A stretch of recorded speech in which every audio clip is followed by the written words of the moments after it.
From the lakes of Minnesota to the hills of Tennessee, across the plains of Texas, from sea to shining sea, from Detroit down to Houston and New York to LA, where there's pride in every American heart, and it's time we stand and say,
God bless you all. God bless you all. And I never thought anything like this could happen in America. Never thought it could happen. The only crime that I have committed is to fearlessly defend our nation from those who seek to destroy it. From the beginning, the Democrats spied on my campaign. Remember that? They attacked me with an onslaught of fraudulent investigations. Russia, Russia, Russia. Ukraine, Ukraine, Ukraine. Impeachment hoax number 1. Impeachment hoax number 2. The illegal and unconstitutional raid on Mar-a-Lago, right here. They're lying to the FISA courts, the FBI and DOJ relentlessly pursuing Republicans, the unconstitutional changes to election laws by not getting approvals from state legislators, the millions of votes illegally stuffed into ballot boxes and all caught on government cameras, and just recently the FBI and DOJ in collusion with Twitter and Facebook in order not to say anything bad about the Hunter Biden laptop from hell, which exposes the Biden family as criminals and which, according to the pollsters, would have made a 17-point difference in the election result. And we needed a lot less than that, like about 16.9. It would have been in our favor, not my favor, our favor, because our country is going to hell. And we remember the 51 intelligence agents who said Hunter Biden's laptop was Russian disinformation. It didn't exist. It was Russian disinformation. Remember that? And that was all confirmed strongly by the FBI when they all knew that it wasn't Russian disinformation. And so much more. Our elections were like those of a third world country.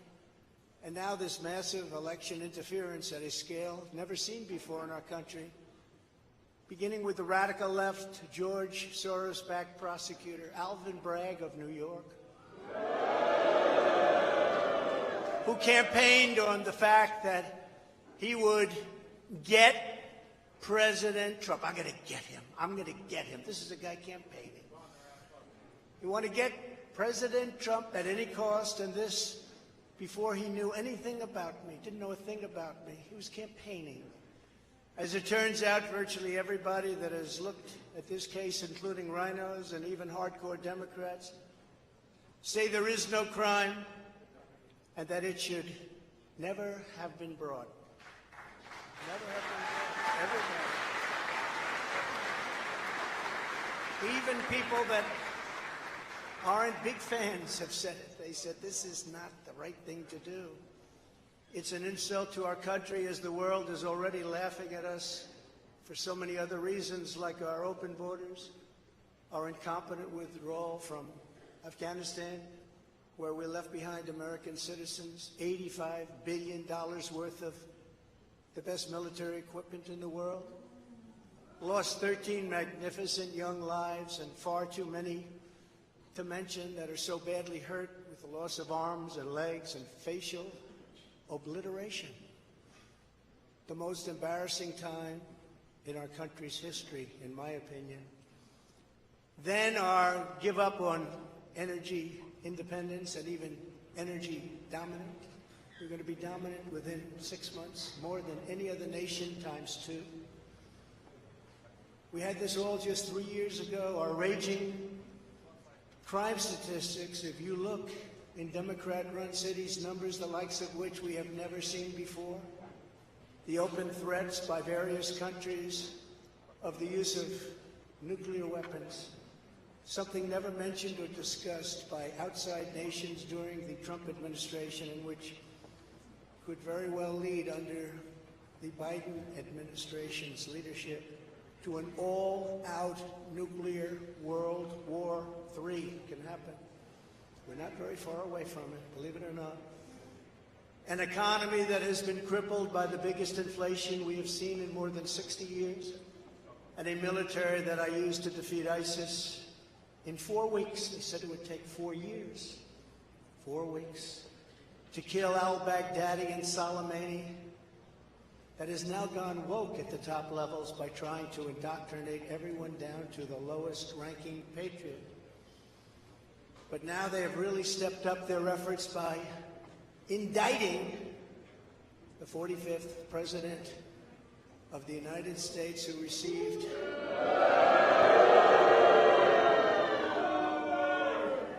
$75 million votes, which is more than any sitting president in the history of our country.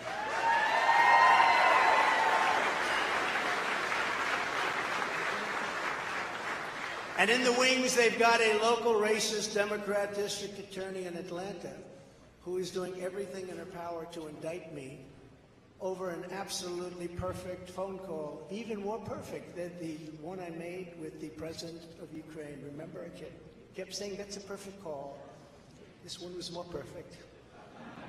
Nobody said, sir, you shouldn't say that. Many people on the phone were hung up in disgust because of something I inappropriately said, because nothing was said wrong. In fact, at the end of the call, we agreed to continue our conversation about election fraud, and election fraud specifically in Georgia, at a later time. Many people on the phone, including lots of lawyers, nobody found anything wrong with that perfect call until a book promotion tour many months later. All of a sudden they say, you know, I remember Trump making a call. Let's look at that. This fake case was brought only to interfere with the upcoming 2024 election, and it should be dropped immediately.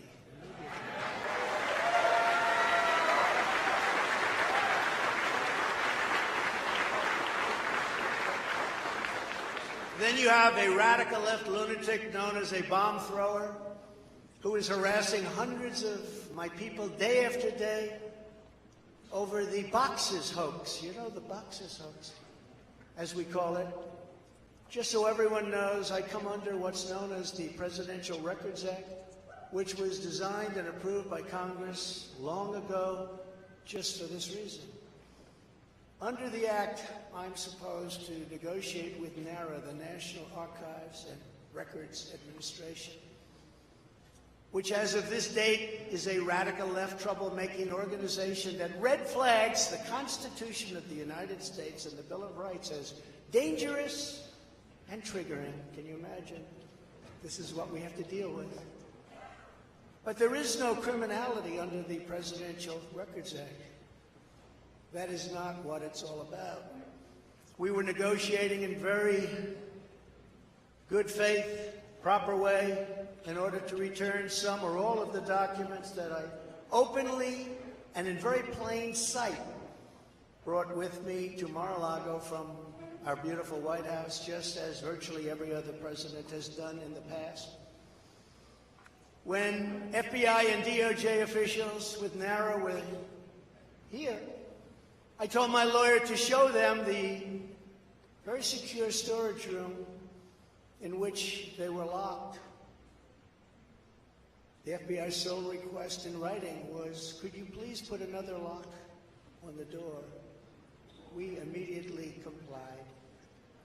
It's a lot different than the Biden situation, isn't it?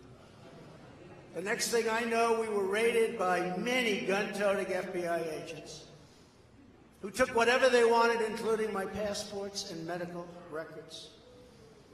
Everybody was in shock. Nobody had ever heard of such a raid before. Can't even believe it. Who would think that that could happen today? I immediately thought of the Fourth Amendment that protects against unreasonable search and seizure. But they did it anyway because our justice system has become lawless. They're using it now, in addition to everything else, to win elections. Apparently, they're not looking at me through the view of the Non-Criminal Presidential Records Act. They came up with a new one. This is a new one. And they're looking at me through the Espionage Act. Think of that. How does that sound? Of 1917, where the penalty is death. Even though that has absolutely nothing to do with openly taking boxes of documents and mostly clothing and other things to my home, which President Obama has done, the Bushes have done, Jimmy Carter's done, Ronald Reagan has done. Everybody's done. In fact, Hillary Clinton got rid of 33,000 emails, and that was okay. But nobody's done it like Joe Biden. This lunatic special prosecutor named Jack Smith, I wonder what it was prior to a change, who others of his ilk say he's even worse than they are, is only looking at Trump, yet Joe Biden took massive amounts more documents, even removed many boxes to Chinatown. You believe that?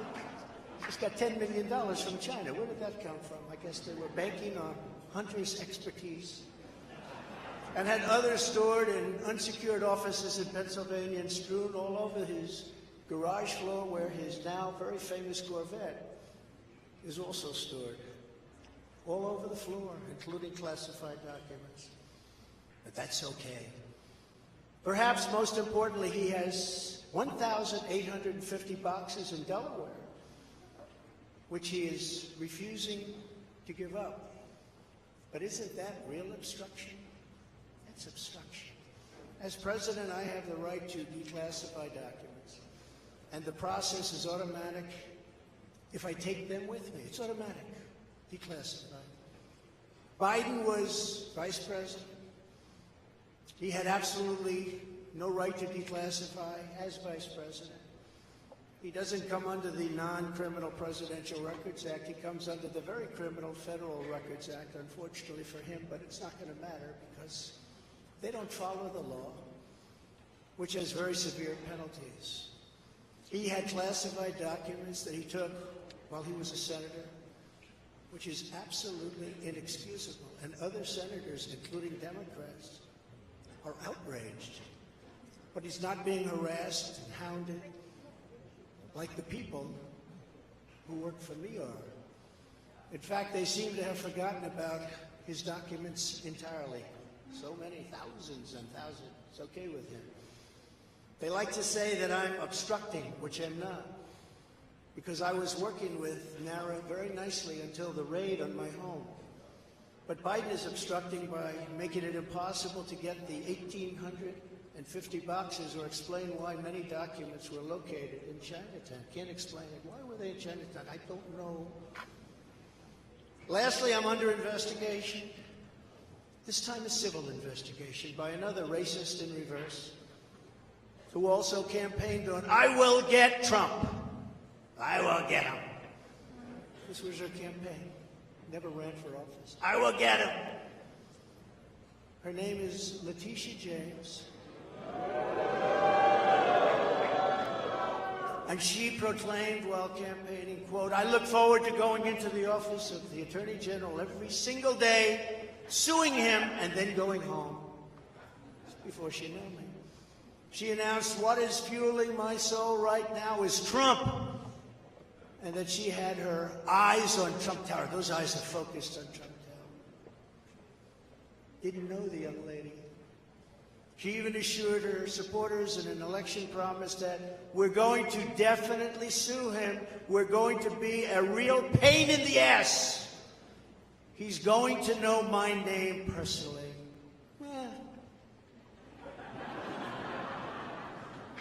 And then she claimed that I was an illegitimate president. Think of it. With all we did on energy, with all we did on the military, on taxes, biggest tax cuts in history, biggest regulation cuts in history, right to try, people able to get drugs now that aren't approved. Hopefully you don't have that problem. Letitia James vowed to use every area of the law to, quote, investigate President Trump and his business transactions. Those transactions are going to be investigated, she said. And that of her family and his family. Because we're going after his family, and we're going after them hard. This is all before entering office and all before knowing anything at all about me. But she's going to get me. This is why, along with unrelenting crime, so many people and companies are leaving New York. She said that I falsified my financial statements, but in fact we're proving and will prove that my financial statements were substantially more than we submitted, not less. And in all cases have a strong disclaimer clause in them which tells the institutions that may look at that if they want to, not to rely on the statement. But they've got a problem with their case because, number one, I'm very underleveraged. They can't believe it. All the stuff they read and gave. And have very little debt relative to the value of assets. And importantly, not one bank has lost even $1. She was investigating me to save banks. They had very good lawyers.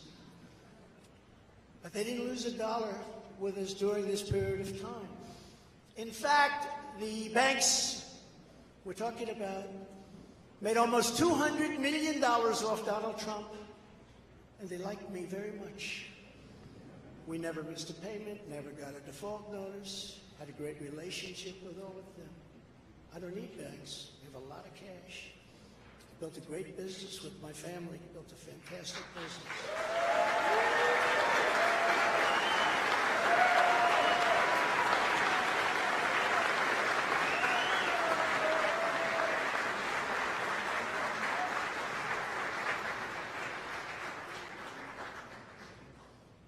I have a son here who's done a great job, and I have another son here who's done a great job.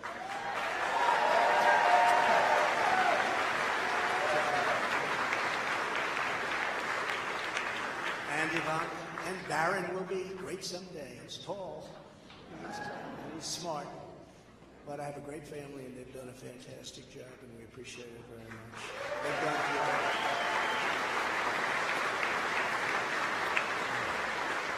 So she's suing me over banks that weren't defrauded, when she should be focused on violent crime that's driving people out of the state. This is a persecution, not an investigation. She's put our family through hell. It's cost hundreds of millions of dollars to defend, but our heads are held very, very high. They want to settle the case, but I want no part of that. So here we are now. It's where we were today, in a city that was so great just 4 or 5 years ago. But now we're there, spend time there today as you possibly read, with a local failed district attorney charging a former president of the United States for the first time in history on a basis that every single pundit and legal analyst said, there is no case, there's no case. They kept saying, there's no case.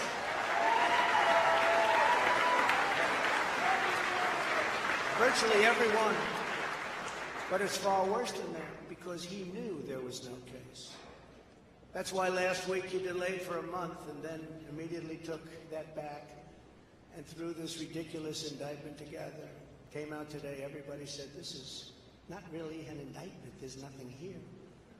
My lawyers came to me and they said, there's nothing here, they're not even saying what you did. The criminal is the district attorney because he illegally leaked massive amounts of grand jury information for which he should be prosecuted, or at a minimum, he should resign. And Alvin Bragg's wife confirmed a report that claimed her husband has Trump nailed on felonies. She has since locked down her Twitter account. His chief prosecutor, who represented the Democrats and crooked Hillary Clinton in a firm run by Chuck Schumer's brother, Robert, he quit the firm in order to go to work in the DA office in order to get Trump. Can you imagine that? Hillary Clinton's lawyer, Democrat firm. Ultimately, he quit as chief prosecutor because Bragg didn't think he had a case. Think of that same guy that brought this ridiculous thing today. Yet during his investigation, this prosecutor named Mark Pomerantz wrote and published a book saying all sorts of privileged things, and has been very strongly reprimanded. He was reprimanded so strongly. I've never seen anything like it. That's probably the end of it. But what he did was probably very illegal. But he was very, very strongly reprimanded. Even District Attorney Bragg was furious with him. They were having a tremendous fight in the office because of it. But hope is never lost because various prosecutors in the DA's office also quit because they thought President Trump was being treated very unfairly. How about that? Isn't that great? Oh, I love them. I'd like to meet them. I'd like to meet them. The DA's office even had a web page. Meet the team of executives who have done this to President Trump. That was the title. Isn't that nice? They immediately had to take it down. Meanwhile, overall, crime in New York was up 30% last year, much more than that the year before, with felony assaults, robberies, and burglaries all up by massive, massive numbers. Not the same place that I know, not the same place that you know. And this is where we are right now. I have a Trump-hating judge with a Trump-hating wife and family whose daughter worked for Kamala Harris and now receives money from the Biden-Harris campaign, and a lot of them. We recently had another trial, and the same judge told the fine man who worked for me for many, many years that if you admit your guilt, you will be in jail for 90 days. But if you don't, if we go through a trial and you're found guilty, you're going away for 10 years and maybe longer, which for a 75-year-old man with a great family really means life. What the prosecutors and judge did to that man, I will never forget, because it's right out of the old Soviet Union. That's where we are. They said, you say anything about Trump, meaning that's bad, and you won't even have to serve the 90 days. You'll walk free. And they say that to many of my employees. We have this Jack Smith lunatic threatening people every single day through his representatives. They're threatening jail terms. But talk about Trump and you'll go free. This is where we are as a nation. Who would have thought? They can't beat us at the ballot box, so they try and beat us through the law. That's the country in which we live, however, right now. The USA is a mess. Our economy is crashing. Inflation is out of control. Russia has joined with China. Can you believe that? Saudi Arabia has joined with Iran. China, Russia, Iran, and North Korea have formed together as a menacing and destructive coalition. Would have never happened if I were your president. Would never have happened. Nor would Russia attacking Ukraine have happened. All of those lives would be saved. All of those beautiful cities would be standing. Our currency is crashing and will soon no longer be the world standard, which will be our greatest defeat, frankly, in 200 years. There will be no defeat like that. That will take us away from being even a great power. If you took the 5 worst presidents in the history of the United States and added them up, they would not have done near the destruction to our country as Joe Biden and the Biden administration have done.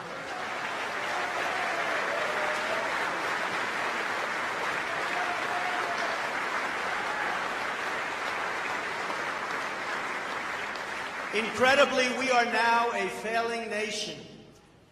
We are a nation in decline. And now these radical left lunatics want to interfere with our elections by using law enforcement. We can't let that happen.